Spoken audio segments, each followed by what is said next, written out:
విజయనగరం జిల్లా రాజా మేదర వీధిలో ప్రతిష్ఠించిన వినాయక విగ్రహం ఈసారి ప్రత్యేక ఆకర్షణగా నిలిచింది.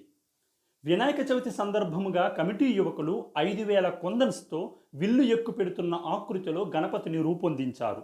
2016 నుండి ప్రతి సంవత్సరం వినూత్న శైలిలో వినాయక విగ్రహాలను ప్రతిష్ఠించడం ఈ వీధి ప్రత్యేకతగా మారింది.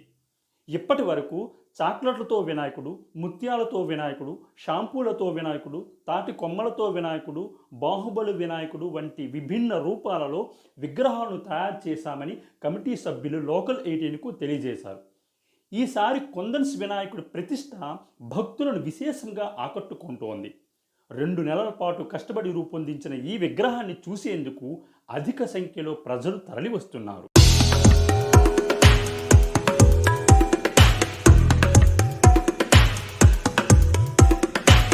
మాది మేదర వీధి రాజా. ఇక్కడ మేము 2016 నుంచి మేము వినాయకుడు అనేది తయారు చేయడం జరుగుతుంది.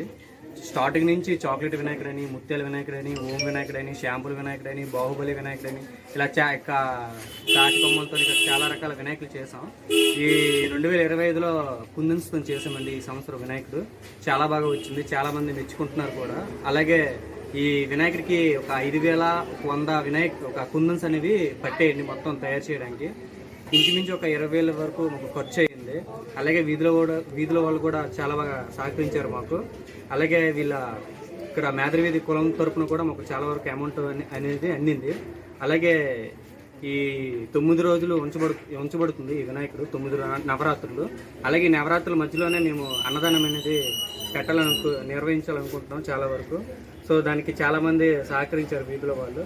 అలాగే చాలా బాగా మా కమిటీ కుర్రాలు కూడా చాలా వరకు సహకరించారు చేయడానికి. చాలా కష్టపడ్డాం. ఇది తయారు చేయడానికి మినిమం 1.5 నుంచి మేము కష్టపడుతూనే ఉన్నాం ఈ బొమ్మను తయారు చేయడానికి.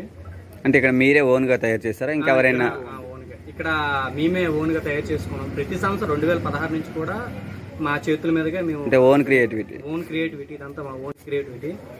ఇక్కడ బాయ్స్ అందరూ కలిపి ఒక్కొక్క ఐడియా ఇవ్వడం వల్ల దానివల్ల ఒక క్రియేట్ అనేది వస్తుంది కదా. సో దానివల్ల బొమ్మ అనేది నీట్గా వచ్చింది.